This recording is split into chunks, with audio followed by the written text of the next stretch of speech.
Hi everyone, good morning. আজকে তো Sunday, তো দেখো সানডেতে আমার ছেলেকে লইয়া আমি আর্ট স্কুলে গেলাম।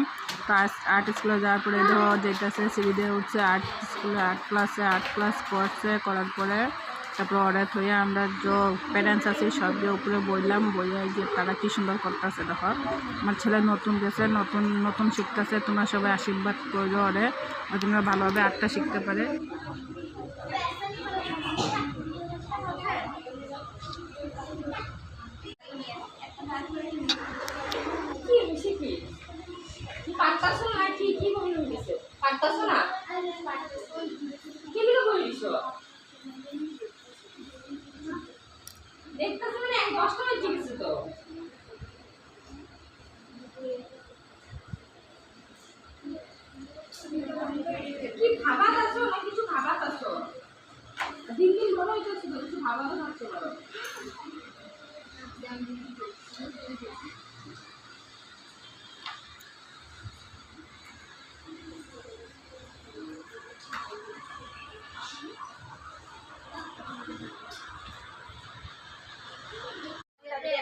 আমার